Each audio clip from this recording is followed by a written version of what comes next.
Hello dear students, കോമക്സ് ട്യൂട്ടോറിയലിൻ്റെ മറ്റൊരു വീഡിയോയിലേക്ക് സ്വാഗതം.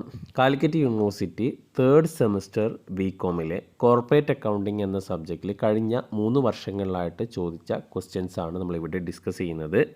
അപ്പോൾ ഓൾറെഡി കോർപ്പറേറ്റ് അക്കൗണ്ടിംഗ് എന്ന സബ്ജക്റ്റ് ഫുള്ളായിട്ടും നമ്മൾ അതിൻ്റെ ക്ലാസ് എടുത്തിട്ടുണ്ട്. അതിൻ്റെ പ്ലേലിസ്റ്റ് നിങ്ങൾക്ക് ചാനലിൽ നോക്കിക്കഴിഞ്ഞാൽ കിട്ടും.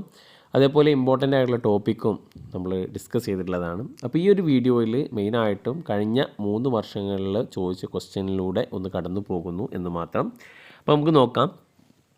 2020 ചോദിച്ചിട്ടുള്ള ക്വസ്റ്റ്യൻസ്. ആദ്യം short answer questions. Mention 3 method of redemption of debenture. Redemption of ഡിബെഞ്ചറിൻ്റെ 3 മെത്തേഡ്. അതേപോലെ ബൈബാക്ക് ഓഫ് ഷെയർസ്. ദെൻ എന്തൊക്കെയാണ് ബൈബാക്ക് ഓഫ് ഷെയർസിൻ്റെ advantage. Then what you mean by redemption of debenture. Then what are the circumstances for issuing bonus share. അപ്പോൾ ഈ bonus share, right issue, buyback, അപ്പോൾ ഇത് 3ഉം ഒരു important ആയിട്ടുള്ളതാണ്. ഇതിൻ്റെ സെബി ഗൈഡ്ലൈൻസ്, കണ്ടീഷൻസൊക്കെ പലപ്പോഴും ചോദിച്ചിട്ടുണ്ട്. പിന്നെ state the advantage of issuing bonus share to the share holders. Share ഹോൾഡേഴ്സിന് ഈ ബോണസ് ഷെയർ ഇഷ്യൂ ചെയ്യുന്നത് കൊണ്ടുള്ള അഡ്വാൻറ്റേജ് എന്തൊക്കെയാണ്. Okay. Then what is right shares. എന്താണ് റൈറ്റ് ഷെയർ അല്ലെങ്കിൽ റൈറ്റ് ഇഷ്യൂ എന്താണ്, അതിൻ്റെ അഡ്വാൻറ്റേജ്, കമ്പനിക്കുള്ള അഡ്വാൻറ്റേജ്, അത് മറ്റൊരു ക്വസ്റ്റ്യൻ ആണ്. What you mean by redemption of preference share. Preference share, redemption of preference share. Redemption എന്ന് പറഞ്ഞു കഴിഞ്ഞാൽ നമ്മളത് ബൈബാക്ക് തന്നെയാണ്, തിരിച്ച് കൊടുക്കുക എന്നുള്ളതാണ്. ഡിബെഞ്ചർ, റിഡംഷൻ ഓഫ് ഡിബെഞ്ചർ എന്ന് പറഞ്ഞു കഴിഞ്ഞാൽ ഡിബെഞ്ചർ വാങ്ങിയത് ആരിൽ നിന്നാണോ വാങ്ങിയത് അവർക്ക് തന്നെ തിരിച്ചു കൊടുക്കുന്നതിനാണ്. അതേപോലെ തന്നെയാണ് ഈ റിഡംഷൻ ഓഫ് പ്രിഫറൻസ് ഷെയറും. Then mention the method of redemption of preference share. അപ്പോൾ നമ്മളിവിടെ ഡിബെഞ്ചറിൻ്റെ മെത്തേഡും ചോദിച്ചിട്ടുണ്ട്, അതേപോലെ പ്രിഫറൻസ് ഷെയർ റിഡംഷൻ ചെയ്യുന്നതിൻ്റെ മെത്തേഡും ചോദിച്ചിട്ടുണ്ട്. ഓക്കെ. അപ്പോൾ ഈ ഡിബെഞ്ചറും പ്രിഫറൻസ് ഷെയർ റിഡംഷൻ ചെയ്യുന്നതിൻ്റെ മെത്തേഡും സോഴ്സും പലപ്പോഴും ചോദിച്ചിട്ടുണ്ട്. Then what is slip system of posting. Banking കമ്പനീസിൻ്റെ ചാപ്റ്ററിലും ചോദിച്ചിട്ടുള്ളതാണ്. ദെൻ ഇൻഷുറൻസിന് ലൈഫ് ഫണ്ട് എന്താണ്. Then reversionary bonus. Then what is EPS, earning per share, അത് ആ അക്കൗണ്ടിങ് സ്റ്റാൻഡേർഡ്സിന് ചോദിച്ചിട്ടുള്ളതാണ്. Then what you mean by parent company. Parent company, subsidiary company, അങ്ങോട്ടും ഇങ്ങോട്ടൊക്കെ പലപ്പോഴും ചോദിക്കാറുണ്ട്. ഓക്കെ. അപ്പോൾ ഇതൊരു കോർപ്പറേറ്റ് അക്കൗണ്ടിങ്ങൾക്ക് അറിയാം, പ്രോബ്ലം പേപ്പറാണ്, പ്രോബ്ലം വരും. അപ്പോൾ അതിന് കുറച്ച് കൂടുതൽ ഇമ്പോർട്ടൻസ് കൊടുക്കുക. തിയറിയും പഠിച്ചു കഴിഞ്ഞാൽ പാസ്സാവാനൊക്കെ പറ്റും. ഓക്കെ. ഇനി നെക്സ്റ്റ് ക്വസ്റ്റ്യന് റിഡംഷനുമായി ബന്ധപ്പെട്ടുള്ളതാണ്. പ്രിഫറൻസ് ഷെയറിൻ്റെ റിഡംഷന്. സൺ ലിമിറ്റഡ് 8,000 ഷെയർസ് ഉണ്ട്. 8,000 redeemable preference share 25 each, 20 call up ചെയ്തിട്ടുള്ളൂ. Company decide to redeem the preference share at 5% premium by the issue of sufficient number of equity shares of ₹10 each, fully paid up at a premium of 10%. അതിൻ്റെ journal entry എഴുതാനാണ് പറഞ്ഞിട്ടുള്ളത്. അപ്പോൾ redemption of preference share ആണ്. അപ്പോൾ അതിൽ number of shares to be issued, equity shares to be issued calculate ചെയ്യണം. Then next question, mention the condition to be fulfil the redeeming preference share. അപ്പോൾ preference share redeem ചെയ്യുന്നതിലെ conditions. Okay. പിന്നെ ഡിബെഞ്ചറിൻ്റെ റിഡംഷനുമായി ബന്ധപ്പെട്ട് ചോദിച്ച ക്വസ്റ്റ്യനാണ്. Moon limited 10%, 5,000 debenture of ₹100 each, redeemable at 5% premium. The company issue 40,000 equity shares of ₹10 each at a premium at 10% premium and 1,009% debenture of ₹100 each at par for the purpose of redemption. Pass journal entry. അപ്പോൾ സംഭവം ഒരു 3-4 journal entries എഴുതാൻ ഉണ്ടാകുള്ളൂ എന്ന് വെച്ചാൽ issue ചെയ്തതിൻ്റെ, redemption ചെയ്തതിൻ്റെ entry ഒക്കെ. Okay. പിന്നെ ക്യാപിറ്റൽ റിസർവ്സിലേക്ക് എന്തെങ്കിലും മാറ്റി വെക്കുകയാണെങ്കിൽ അതിൻ്റെ എൻട്രി ഒക്കെ എഴുതാൻ ഉണ്ടാവുള്ളൂ. പക്ഷേ അതിൻ്റെ നമ്മൾ എത്ര number of shares to be issued അതൊക്കെ വർക്കിംഗ് നോട്ടായിട്ട് കാണിക്കുക. പിന്നെ വീണ്ടും ജേണൽ എൻട്രീസ് തന്നെയാണ് ചോദിച്ചിട്ടുള്ളത്. അത് a company purchased 30,000 6% debenture of its own ₹100 each at ₹95 each for investment. After 6 months redemption were cancelled. അപ്പോൾ ഡിബെഞ്ചർ പർച്ചേസ് ചെയ്തിട്ടുണ്ട്. അപ്പോൾ ഓൺ ഡിബെഞ്ചർ തന്നെയാണ് ക്യാൻസൽ ചെയ്യുന്നത്, ഓൺ ഡിബെഞ്ചർ പർച്ചേസ് ചെയ്യുന്നത്, ആ method. Next, state the fund or sources of bonus issue. Bonus ഇഷ്യൂവിൻ്റെ sources of bonus issue ആണ് ചോദിച്ചിട്ടുള്ളത്. Okay. Then rebate on bill discount. അതിൽ നിന്ന് പലപ്പോഴും ചോദിച്ചിട്ടുണ്ട്. അതെന്തായാലും നിർബന്ധമായിട്ട് പഠിക്കേണ്ടതാണ്. Rebate on bill discount calculate ചെയ്യാൻ ബാങ്കിങ്ങിൽ നിന്നുള്ളതാണ്. പിന്നെ നെക്സ്റ്റ് ലൈഫ് ഇൻഷുറൻസിൽ നിന്ന് ചോദിച്ചിട്ടുള്ള ഇൻഷുറൻസ് കമ്പനീസ് എന്ന ആ ഒരു banking accounting of insurance companies എന്നുള്ളതിന് ചോദിച്ചിട്ടുള്ളതാണ്. അതിൻ്റെ ജേണൽ എൻട്രി എഴുതാനാണ്. പിന്നെ നെക്സ്റ്റ് ചോദിച്ചിട്ടുള്ളത് EPS കാൽക്കുലേറ്റ് ചെയ്യാനാണ്. Calculate EPS 2011 adjusted EPS 2010 okay. അപ്പോൾ EPS കാൽക്കുലേറ്റ് ചെയ്യാനുള്ള ഫോർമുല നിങ്ങൾക്ക് അറിയാം അല്ലേ, profit after tax divide by number of equity shares. Okay. പിന്നെ നെക്സ്റ്റ്, അപ്പോൾ ഇതിൽ ബേസിക് EPS ഡൈലൂട്ടഡ് EPS ഉണ്ട്. അപ്പോൾ ഡൈലൂട്ടഡ് EPS ഒക്കെ കാൽക്കുലേറ്റ് ചെയ്യേണ്ടി വരും. പിന്നെ essay ക്വസ്റ്റ്യനിൽ ചോദിച്ചിട്ടുള്ളത് അതേപോലെ ഈ ഇൻഷുറൻസ് കമ്പനിയുടെ വാല്യൂഷനും ബാലൻസ് ഷീറ്റും അതേപോലെ ഡിസ്ട്രിബ്യൂഷൻ ഓഫ് സർപ്ലസും കണ്ടെത്താനാണ്, അത് പ്രിപ്പയർ ചെയ്യാനാണ് പറഞ്ഞിട്ടുള്ളത്. പിന്നെ അതിൽ നിന്ന് മറ്റൊരു ക്വസ്റ്റ്യൻ ബാങ്കിങ് കമ്പനീസിൽ നിന്ന് ചോദിച്ചിട്ടുള്ളതാണ്. ബാങ്കിങ് കമ്പനീസിൻ്റെ അതിലുള്ള കുറച്ച് ഡീറ്റെയിൽസ് തന്നിട്ടുണ്ട്. പിന്നെ പറഞ്ഞിട്ടുള്ളത് അഡ്ജസ്റ്റ്മെൻറ്റിൽ provide for bad and doubtful debts 1000, rebate on bill discount 600, interest accrued on investment 6100. Prepare ചെയ്യാൻ പറഞ്ഞുള്ളത് പ്രോഫിറ്റ് ആൻഡ് ലോസ് അക്കൗണ്ടും ബാലൻസ് ഷീറ്റും. ഓക്കെ. പിന്നെ next question, write down entries of redemption of debenture under sinking fund method. Sinking fund മെത്തേഡിലുള്ള ആ debenture redeem ചെയ്യുന്ന മെത്തേഡിൽ ഒരു മെത്തേഡാണ് സിങ്കിങ് ഫണ്ട് മെത്തേഡ്. അപ്പോൾ അതിൻ്റെ ജേണൽ എൻട്രീസ്, അത് പ്രോബ്ലം ചോദിക്കാറില്ല. ജേണൽ എൻട്രീസ് പ്രത്യേകം സിലബസിൽ പറഞ്ഞിട്ടുണ്ട്. പ്രോബ്ലം ഇല്ല, ഓൺലി തിയറി ആണെന്ന്. പക്ഷേ തിയറി പഠിക്കുമ്പോൾ നിങ്ങൾ ജേണൽ എൻട്രീസ് നിർബന്ധമായിട്ട് പഠിക്കാം. പിന്നെ കൺസോളിഡേറ്റഡ് ബാലൻസ് ഷീറ്റ് എഴുതാനാണ്, വളരെ സിമ്പിളായിട്ടൊരു ക്വസ്റ്റ്യനാണ്. അപ്പോൾ കൺസോളിഡേറ്റഡ് നിർബന്ധമായിട്ടൊരു ക്വസ്റ്റ്യൻ അതിൽ നിന്ന് വരാറുണ്ട്. ഇവിടെ H ലിമിറ്റഡ് S ലിമിറ്റഡും തന്നിട്ടുണ്ട്. അപ്പോൾ ഇതിലോട്ട് അത് കമ്പൈൻ ചെയ്ത് കഴിഞ്ഞാൽ, അതെന്ന് വെച്ച് കഴിഞ്ഞാൽ അത് കൺസോളിഡേറ്റ് ചെയ്ത് കഴിഞ്ഞ് കഴിഞ്ഞാൽ H ലിമിറ്റഡ് അക്യൂർ ചെയ്യുന്നുണ്ട്. ഓക്കെ. അപ്പോൾ അത് അതിന് ശേഷമുള്ള ഒരു കൺസോളിഡേറ്റഡ് ബാലൻസ് ഷീറ്റ് പ്രിപ്പയർ ചെയ്യാനാണ്. ഇവിടെ ഒരു ഷെയറിൻ്റെ വാല്യൂ 10 രൂപയാണ്. അപ്പോൾ അങ്ങനെയാണെങ്കിൽ S ലിമിറ്റഡിൻ്റെ കയ്യിലുള്ളത് 20,000 ഷെയർസ് ആകും ഉണ്ടാവുക. ആ 20,000 ഷെയർസ് മുഴുവനുമായിട്ട് വാങ്ങുന്നുണ്ട്. അപ്പോൾ ഫുള്ളി 100%ഉം H ലിമിറ്റഡ് അക്യൂർ ചെയ്യുന്നുണ്ട്. അപ്പോൾ അതുകൊണ്ട് തന്നെ മൈനോറിറ്റി ഇൻട്രസ്റ്റ് ഒന്നും ഉണ്ടാവില്ല. ഓക്കെ. ഇനി അപ്പോൾ ഇതാണ് 2020 ചോദിച്ചിട്ടുള്ളത്. ഇനി 2021 ചോദിച്ചിട്ടുള്ള ക്വസ്റ്റ്യൻസിലേക്ക് നോക്കാം. State the objectives of buy back of shares. Buy back ചോദിച്ചിട്ടുണ്ട്, അതിൻ്റെ ഡിസഡ്വാൻറ്റേജ് ചോദിച്ചിട്ടുണ്ട്, ബോണസ് ഷെയർ, പിന്നെ എന്തെല്ലാം സിറ്റുവേഷനിലാണ് ബോണസ് ഷെയർ ഇഷ്യൂ ചെയ്യാൻ പാടില്ലാത്തത്, mention circumstance under which bonus share cannot be issued. Okay. Then state the advantage of issuing bonus share to the company. Repeated question ആണ്. Right ഷെയർസും repeated ആണ്. What do mean by redemption of preference share, again repeated question. Okay, കഴിഞ്ഞ വർഷങ്ങളൊക്കെ ചോദിച്ചിട്ടുള്ള question ആണ്. Then what is NBA, non banking asset എന്താണ്? Then what you my rebate on bill discounted, life fund എന്താണ്? Reversionary bonus, non controlling interest, minority interest തന്നെയാണ് non controlling interest. Then negative goodwill അഥവാ gain from bargaining purchase. Then what is diluted EPS, what you mean by holding company. അപ്പോൾ subsidiary company, holding company, parent company ഒക്കെ ചോദിക്കും. Parent കമ്പനിയും holding കമ്പനിയൊക്കെ ഏകദേശം ഒന്ന് തന്നെയാണ്. Okay. ഇനി അതിൻ്റെ പാരഗ്രാഫ് ക്വസ്റ്റ്യനിലേക്ക് 6 മാർക്കിൻ്റെ ക്വസ്റ്റ്യനിലേക്ക് നോക്കുകയാണെന്നുണ്ടെങ്കിൽ ഇവിടെ ചോദിച്ചിട്ടുള്ളത് ജേണൽ എൻട്രി എഴുതാനാണ് പറഞ്ഞിട്ടുള്ളത്.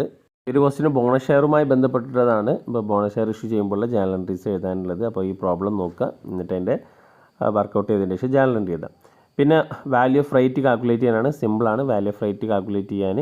അപ്പോൾ ഇവിടെ ക്വസ്റ്റ്യനിൽ പറഞ്ഞിട്ടുണ്ട് എന്താണ്, X limited decide to make a right issue existing shareholders propose 3 share for every 4 shareholder. 4 share ഉള്ളവർക്ക് 3 ഷെയർ ബോണസ് റൈറ്റ് ഇഷ്യൂ ആയിട്ട് കൊടുക്കുന്നുണ്ട്. അപ്പോൾ ഇഷ്യൂ പ്രൈസ് ഇവിടെ തന്നിട്ട് 150, മാർക്കറ്റ് പ്രൈസ് 200 രൂപയാണ്. Calculate value of right calculate ചെയ്യാൻ. Okay. അപ്പോൾ ആ ഫോർമുല വെച്ചിട്ട് അപ്ലൈ ചെയ്ത് കഴിഞ്ഞാൽ നിങ്ങൾക്ക് കിട്ടും. സിമ്പിളായിട്ടുള്ളൊരു ക്വസ്റ്റ്യൻ ആണ്. Next, explain the redemption of debenture by sinking fund method. Repeated question ആണ്. അപ്പോൾ അതിൻ്റെ ജേണൽ എൻട്രിയും അതൊക്കെ എഴുതാം. പിന്നെ നെക്സ്റ്റ് ക്വസ്റ്റ്യൻ വീണ്ടും ജേണൽ എൻട്രി എഴുതാനാണ്. ജേണൽ എൻട്രി ഏതുമായി ബന്ധപ്പെട്ടതെന്ന് ചോദിച്ചു കഴിഞ്ഞാൽ ബോണസ് ഷെയർ ഇഷ്യൂ ചെയ്യുന്നതുമായി ബന്ധപ്പെട്ടുള്ളത് തന്നെയാണ് വീണ്ടും ചോദിച്ചിട്ടുള്ളത്. ഓക്കെ. ദെൻ അഗെയിൻ കഴിഞ്ഞ വർഷത്തെ റിപ്പീറ്റഡ് ക്വസ്റ്റ്യൻ തന്നെയാണ്. Life fund, accounting for life insurance അല്ലെങ്കിൽ അക്കൗണ്ടിങ് ഫോർ ഇൻഷുറൻസ് കമ്പനീസ്, അതിൽ നിന്നുള്ള ചോദിച്ചിട്ടാണ്. അപ്പോൾ ഇവിടെ വാല്യൂഷനും ബാലൻസ് ഷീറ്റും അതുപോലെ ഡിസ്ട്രിബ്യൂഷൻ സർപ്ലസും കാൽക്കുലേറ്റ് ചെയ്യാൻ. അഗെയിൻ ഇതും കഴിഞ്ഞ വർഷം റിപ്പീറ്റഡ് ക്വസ്റ്റ്യൻ തന്നെയാണ്. കഴിഞ്ഞ വർഷത്തെ റിപ്പീറ്റഡ് ക്വസ്റ്റ്യൻസ് ഒരുപാട് ചോദിച്ചിട്ടുണ്ട്. 2020 തന്നെ കുറേ ക്വസ്റ്റ്യൻസ് 2021 ചോദിച്ചിട്ടുണ്ട്. ബാങ്കിങ് കമ്പനീസിൽ നിന്നുള്ള ഒരു ക്വസ്റ്റ്യനാണ്. പിന്നെ ഇവിടെ ഡൈലൂട്ടഡ് EPSും അതേപോലെ അഡ്ജസ്റ്റഡ് EPSും ഇതും കഴിഞ്ഞ വർഷം ചോദിച്ചിട്ടുള്ളതിനാണ്. പിന്നെ next question what is balance sheet, draw the format of balance sheet. അപ്പോൾ വാല്യൂഷൻ ഓഫ് ബാലൻസ് ഷീറ്റിൻ്റെ ഉത്തരം ഇവിടെ തന്നെ എഴുതി തന്നിട്ടുണ്ട്, ക്വസ്റ്റ്യനിൽ തന്നെ ഉത്തരം തന്നിട്ടുണ്ട്. പിന്നെ ആ വാല്യൂഷൻ ഓഫ് ബാലൻസ് ഷീറ്റിൻ്റെ ഫോർമാറ്റ് വരച്ചാൽ മതി. ഓക്കെ, ഇനി എസ് ക്വസ്റ്റ്യൻസ് ചോദിച്ചിട്ടുള്ളത്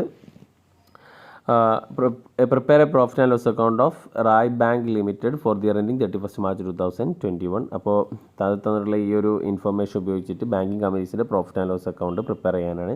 അപ്പോൾ ഈ profit and loss account of banking companies, അതേപോലെ ഇൻഷുറൻസ് കമ്പനീസിൻ്റെ ഒക്കെ നമ്മൾ അക്കൗണ്ടിങ് ഇത് പഠിക്കുമ്പോൾ അതിൽ കുറച്ച് ഷെഡ്യൂൾസ് നിർബന്ധമായിട്ടും പഠിക്കേണ്ടതാണ്. ഓക്കെ, പിന്നെ ഇവിടെ again I think repeated question തന്നെയാണ് കഴിഞ്ഞ വർഷം ചോദിച്ചിട്ടുള്ളത്. അതേ സാധനം തന്നെയാണ് ഇവിടെ ചോദിച്ചിട്ടുള്ളത്. ഇവിടെ ഈ എച്ച് ലിമിറ്റഡും എസ് ലിമിറ്റഡും ഉണ്ട്. എച്ച് ലിമിറ്റഡ് അക്വയർ ചെയ്യാണ്. അപ്പോൾ മുഴുവനായിട്ട് ഷെയറും എന്ത് ചെയ്യുന്നുണ്ട്, അക്വയർ ചെയ്യുന്നുണ്ട്. അപ്പോൾ കൺസോളിഡേറ്റഡ് ബാലൻസ് ഷീറ്റ് പ്രിപ്പയർ ചെയ്യാനാണ്. ഓക്കെ, CFSൽ നിന്നുള്ള ചോദ്യമാണ്. ദെൻ നെക്സ്റ്റ് ക്വസ്റ്റ്യൻ ഇൻഷുറൻസ് കമ്പനിയിൽ നിന്നുള്ള ഇതാണ്. റവന്യൂ അക്കൗണ്ട് പ്രിപ്പയർ ചെയ്യാനാണ് പറഞ്ഞിട്ടുള്ളത്. റവന്യൂ അക്കൗണ്ട് ഈ തന്നിട്ടുള്ള ഇൻഫർമേഷൻസ് വെച്ചിട്ട് പ്രിപ്പയർ ചെയ്യാം. പിന്നെ സിങ്കിങ് ഫണ്ടിൻ്റെ മെത്തേഡ് ദെൻ വീണ്ടും ചോദിച്ചിട്ടുണ്ട്. നമ്മളവിടെ ഷോർട്ട് ആൻസർ ആയിട്ടും പാരഗ്രാഫായിട്ടും ചോദിച്ചിട്ടുണ്ട്. ഇവിടെ എസ്സേ ആയിട്ടും ചോദിച്ചിട്ടുണ്ട്. അപ്പോൾ ഈ 2021 ചോദിച്ചിട്ടുള്ള കോർപ്പറേറ്റ് അക്കൗണ്ടിങ് മുഴുവനായിട്ടും അല്ലെങ്കിൽ ഓൾമോസ്റ്റ് റിപ്പീറ്റഡ് ക്വസ്റ്റ്യൻ തന്നെയാണ്. അപ്പോൾ നോക്കാം, ഇനി നമുക്ക് അടുത്ത 2022 കഴിഞ്ഞ വർഷം ക്വസ്റ്റ്യൻസ് എന്തൊക്കെയാണ് ചോദിച്ചിട്ടുള്ളത് നോക്കാം. കഴിഞ്ഞ വർഷത്തെ 2022 ക്വസ്റ്റ്യൻസ് നോക്കുകയാണെങ്കിൽ advantage of buyback of shares common ആയിട്ട് വരുന്ന ക്വസ്റ്റ്യൻസ് ആണ്. Redemption of debenture, bonus share, circumstances, പിന്നെ ബോണസ് ഷെയർ ഇഷ്യൂ ചെയ്യുന്നതിനുള്ള കണ്ടീഷൻസ്, പിന്നെ ഷെയർ ഹോൾഡേഴ്സിനുള്ള ബെനിഫിറ്റ് എന്താണ്, റൈറ്റ് ഷെയർസ്. ഇത് പഠിച്ചാൽ തന്നെ നിങ്ങൾക്ക് ഇതിൻ്റെ മാർക്ക് ഈസി ആയിട്ട് സ്കോർ ചെയ്യാം. റിപ്പീറ്റഡ് ക്വസ്റ്റ്യൻ തന്നെയാണ്, ഒരുപാട് വട്ടം ചോദിച്ചിട്ടുണ്ട്. അപ്പോൾ നോക്കാം. Then right issues, advantage of right issues to company, redemption of preference share എന്ന് പറഞ്ഞാൽ എന്താണ്, redemption of preference share ക്യാപിറ്റലിൻ്റെ methods ഏതൊക്കെയാണ്, slip system of posting, non banking asset, rebate on bill discount, life fund, standard asset എന്താണ്, consolidated balance sheet. വളരെ സിമ്പിളായിട്ട് corporate accounting ഒരു ചെറുതായിട്ടൊന്ന് പഠിച്ചു കഴിഞ്ഞാൽ കിട്ടുന്ന ഈസി ആയിട്ട് നിങ്ങൾക്ക് മാർക്ക് സ്കോർ ചെയ്യാൻ പറ്റും. അപ്പോൾ ഈ ഷോർട്ട് ആൻസറൊക്കെ എപ്പോഴും കഴിഞ്ഞ 3 വർഷങ്ങളിലും വളരെ സിമ്പിളായിട്ടുള്ള ഇത് തന്നെയാണ്. പിന്നെ പാരഗ്രാഫിലേക്ക് നോക്കുകയാണെന്നുണ്ടെങ്കിൽ ഇവിടെ ബാലൻസ് ഷീറ്റിൻ്റെ കുറച്ച് ഡീറ്റെയിൽസ് തന്നിട്ടുണ്ട്. അതിൽ നിന്ന് നമ്മൾ ബോണസ് ഷെയർ ഇഷ്യൂ ചെയ്യുകയാണ്. ബോണസ് ഷെയർ ഇഷ്യൂ ചെയ്യുമ്പോൾ അതിൻ്റെ ജേണൽ എൻട്രീസ് ഓക്കെ അത് എഴുതാൻ പറഞ്ഞിട്ടുണ്ട്. പിന്നെ conditions of redemption of preference share redemption ചെയ്യുന്നതിലെ കണ്ടീഷൻസ് ഇമ്പോർട്ടൻ്റ് ആണ്. പ്രിഫറൻസ് ഷെയർ ഡിബഞ്ചർ റിഡംഷൻ ചെയ്യുന്ന കണ്ടീഷൻസ് ഓക്കെ, സെബി ഗൈഡ്ലൈൻസ് ഒക്കെ. ദെൻ ഇവിടെ വാല്യൂ ഓഫ് റൈറ്റ്, വീണ്ടും വാല്യൂ ഓഫ് റൈറ്റ് കാൽക്കുലേറ്റ് ചെയ്യാനാണ്. സെയിം റിപ്പീറ്റഡ് ക്വസ്റ്റ്യൻ തന്നെയാണ്. ഇതൊക്കെ നോക്കി നോക്കുക നിങ്ങൾ. നമ്മൾ മുന്നത്തെ ഫസ്റ്റ് 2020 ചോദിച്ച അതേ ക്വസ്റ്റ്യൻസ് തന്നെയാണ്. 4 ഷെയറുള്ളവർക്ക് 3 ഷെയർ എന്ത് ചെയ്യുന്നു, റൈറ്റ് ആയിട്ട് കൊടുക്കുന്നു. അങ്ങനെയാണെങ്കിൽ വാല്യൂ ഓഫ് റൈറ്റ് കാൽക്കുലേറ്റ് ചെയ്യാനാണ്. ഇതൊക്കെ നമ്മൾ റൈറ്റ് ഇഷ്യൂവിൻ്റെ ചാപ്റ്ററിൽ ഇതൊക്കെ ഡിസ്കസ് ചെയ്തിട്ടുള്ള തന്നെയാണ്. ഡീറ്റെയിൽ ആയിട്ട് ക്ലാസ് എടുത്തിട്ടുണ്ട്. അപ്പോൾ അതുകൊണ്ട് തന്നെയാണ് നമ്മളിവിടെ വീണ്ടും അത് റിപ്പീറ്റ് ചെയ്യുന്നില്ല. നിങ്ങൾക്ക് ക്ലാസ് കേട്ട് കഴിഞ്ഞ് കഴിഞ്ഞാൽ ഈസി ആയിട്ട് ഇതിൻ്റെ ആൻസറൊക്കെ ചെയ്യാൻ പറ്റും. പിന്നെ ഇവിടെ ജേണൽ എൻട്രീസ് എഴുതാനാണ് പറഞ്ഞിട്ടുള്ളത് റിഡംഷൻ ഓഫ് പ്രിഫറൻസ് ഷെയറുമായി ബന്ധപ്പെട്ടിട്ട്. അപ്പോൾ ഇവിടെ ക്വസ്റ്റ്യൻ നോക്കുക. 10,000 ഇക്വിറ്റി ഷെയർസ് ഉണ്ട്. അതേപോലെ 10,000 8% പ്രിഫറൻസ് ഷെയർ 1 lakh ആണ്. പിന്നെ ക്യാപിറ്റൽ റിസർവ്സ് ഇത്രയുണ്ട്. ജനറൽ റിസർവ്സിൻ്റെ പ്രോഫിറ്റ് ആൻഡ് ലോസ് അക്കൗണ്ട് ഉണ്ട്. ഓക്കെ, അപ്പോൾ ഇത് ഉപയോഗിച്ചിട്ട് എന്ത് ചെയ്യുന്നു, കമ്പനി ഈ പ്രിഫറൻസ് ഷെയർ റിഡീം ചെയ്യാണ്. അപ്പോൾ അതിൻ്റെ ജേണൽ എൻട്രി ചെയ്താണ്, സിമ്പിളാണ്. പിന്നെ conditions of issue of bonus share. അപ്പോൾ ഞാൻ വീണ്ടും പറയുകയാണ്, right issue, bonus issue, buyback, റിഡംഷന്, പ്രിഫറൻസ് ഷെയർ, ഇതിൻ്റെ ഒക്കെ കണ്ടീഷൻസ് അതേപോലെ സോഴ്സ് മെത്തേഡ്സൊക്കെ ക്വസ്റ്റ്യനിൽ ബുക്കിൽ നോക്കിയിട്ട് പഠിക്കാം. പിന്നെ next question calculate amount of provision which must be against the advances. അപ്പോൾ ഈ ബാങ്കിങ് കമ്പനീസിൽ നിന്നുള്ള ചോദ്യമാണ് എമൗണ്ട് ഓഫ് പ്രൊവിഷൻ കാൽക്കുലേറ്റ് ചെയ്യാൻ. ബാങ്കിങ് കമ്പനീസിൽ RBIൻ്റെ പ്രൊഡൻഷ്യൽ നോംസ് ഉണ്ട്. അപ്പോൾ അതിൽ നമ്മൾ അസറ്റിനെ 3ആയിട്ട് ക്ലാസിഫൈ ചെയ്തിട്ടുണ്ട്. Non performing asset, performing asset. അപ്പോൾ അതിൽ തന്നെ ഓരോന്നിനും സ്റ്റാൻഡേർഡിന് എത്ര പ്രൊവിഷൻ കീപ്പ് ചെയ്യണം, സബ് സ്റ്റാൻഡേർഡിന് എത്രയാണ്, അതേപോലെ ഡൗട്ട്ഫുള്ളിന് എത്രയാണ്, അങ്ങനെയുള്ള ഓരോന്നിനും എത്രയാണ് പ്രൊവിഷൻ കീപ്പ് ചെയ്യേണ്ടത് എന്നുള്ളത്, നമ്മൾ എത്ര പെർസെൻറ്റേജ് പ്രൊവിഷൻ കീപ്പ് ചെയ്യണം എന്നുള്ളതൊക്കെ നമ്മൾ ഡീറ്റെയിൽ ആയിട്ട് തിയറി ഉണ്ട്. അപ്പോൾ അത് വെച്ചിട്ട് അതിൻ്റെ എമൗണ്ട് ഓഫ് പ്രൊവിഷൻ കാൽക്കുലേറ്റ് ചെയ്യാനാണ് പറഞ്ഞിട്ടുള്ളത്. നെക്സ്റ്റ് ഇവിടെ അഡ്ജസ്റ്റഡ് EPS. ഇത് റിപ്പീറ്റഡ് ക്വസ്റ്റ്യൻ തന്നെയാണ്. കഴിഞ്ഞ 3 വർഷം റിപ്പീറ്റഡ് ആയിട്ട് വന്ന ചോദ്യമാണ്. EPS കാൽക്കുലേറ്റ് ചെയ്യാനാണ് ചോദിച്ചിട്ടുള്ളത്. Then what are the various categories of SLR securities. Okay, ഇനി SA ക്വസ്റ്റ്യനിലേക്ക് നോക്കുകയാണെന്നുണ്ടെങ്കിൽ ഇവിടെ റവന്യൂ അക്കൗണ്ട് പ്രിപ്പയർ ചെയ്യാൻ റിപ്പീറ്റഡ് ക്വസ്റ്റ്യൻ ആണ്. റവന്യൂ അക്കൗണ്ട് പ്രിപ്പയർ ചെയ്യാൻ, അപ്പോൾ അത് ഇൻഷുറൻസ് കമ്പനിയുമായി ബന്ധപ്പെട്ടിട്ടുള്ള ഒരു ക്വസ്റ്റ്യനാണ്. റവന്യൂ അക്കൗണ്ട് പ്രിപ്പയർ ചെയ്യാം. അപ്പോൾ അതിൻ്റെ ഫോമാറ്റ് പഠിച്ചു കഴിഞ്ഞാൽ നിങ്ങൾക്ക് ഈസി ആയിട്ട് റവന്യൂ അക്കൗണ്ട് പ്രിപ്പയർ ചെയ്യാൻ സാധിക്കും. പിന്നെ ഇവിടെ ഒരു എന്താ പറയുക, ഡീറ്റെയിൽസ് തന്നിട്ടുണ്ട്. ബാങ്കിങ് കമ്പനീസിൻ്റെ ആണ് തന്നിട്ടുള്ളത്. അതിൽ നമ്മൾ ബാലൻസ് ഷീറ്റ് പ്രിപ്പയർ ചെയ്യാനാണ് പറഞ്ഞിട്ടുള്ളത്. Share capital, reserve fund, fixed deposit എന്നൊക്കെ പറഞ്ഞിട്ട് ഡീറ്റെയിൽസ് തന്നിട്ടുണ്ട്. ഈ ഡീറ്റെയിൽസ് ഉപയോഗിച്ചിട്ട് നമ്മൾ ബാലൻസ് ഷീറ്റ് പ്രിപ്പയർ ചെയ്യണം. അപ്പോൾ ബാലൻസ് ഷീറ്റ് പ്രിപ്പയർ ചെയ്യാൻ സിമ്പിളാണ്. ഫോർമാറ്റ് നിങ്ങൾ എന്തായിട്ടും പഠിക്കണം. അതിൻ്റെ ഷെഡ്യൂൾസും ഫോർമാറ്റും പഠിക്കാം. സാധാരണ കമ്പനിയുടെ ബാലൻസ് ഷീറ്റിൽ നിന്ന് വ്യത്യസ്തമായിട്ടാണ് ബാങ്ക് കമ്പനിയുടെ ബാലൻസ് ഷീറ്റ് പ്രിപ്പയർ ചെയ്യുക. അപ്പോൾ അത് ഫോർമാറ്റ് പഠിച്ചു കഴിഞ്ഞാൽ നിങ്ങൾക്ക് ഈസി ആയിട്ട് അത് എഴുതാൻ പറ്റും. Next, redemption of debenture sinking fund method. Repeated question. Sinking fund മെത്തേഡിലുള്ള ആ ഡിബഞ്ചറിൻ്റെ ഒരു മെത്തേഡാണ് സിങ്കിങ് ഫണ്ട് മെത്തേഡ്. അപ്പോൾ അതിൻ്റെ ജേർണൽ എൻട്രീസ് എഴുതാനാണ്. പിന്നെ നെക്സ്റ്റ് ക്വസ്റ്റ്യൻ, റിപ്പീറ്റഡ് ക്വസ്റ്റ്യൻ. എച്ചും എസും എന്താ പറയുക, രണ്ട് കമ്പനികളാണ്. H limited S limited acquire ചെയ്യുന്നു. അപ്പോൾ കൺസോളിഡേറ്റഡ് ബാലൻസ് ഷീറ്റ് പ്രിപ്പയർ ചെയ്യാനാണ്. ഇതിലൊന്നും ഒരു എമൗണ്ടിലൊന്നും ഒരു വ്യത്യാസവും വന്നിട്ടില്ല. ഒരുപാട്, അപ്പോൾ ഈ 3 വർഷത്തെ ക്വസ്റ്റ്യൻ പേപ്പർ നോക്കിക്കഴിഞ്ഞ് കഴിഞ്ഞാൽ നിങ്ങൾക്ക് മനസ്സിലാവാം, അങ്ങോട്ടും ഇങ്ങോട്ടും മറിച്ചും തിരിച്ചിട്ടാണ് ക്വസ്റ്റ്യൻസ് വന്നിട്ടുള്ളത്. ഓക്കെ, പക്ഷേ ഈ വർഷം എങ്ങനെ ചോദിക്കും എന്നുള്ളത് ഒരു പിടുത്തമില്ല. എന്തായാലും ഇതിൽ നിന്ന് ഓൾമോസ്റ്റ് ഇമ്പോർട്ടൻ്റ് ആയിട്ടുള്ള കുറേ ക്വസ്റ്റ്യൻസ് ഉണ്ടല്ലോ. അപ്പോൾ അതൊക്കെ തന്നെ പഠിക്കുക.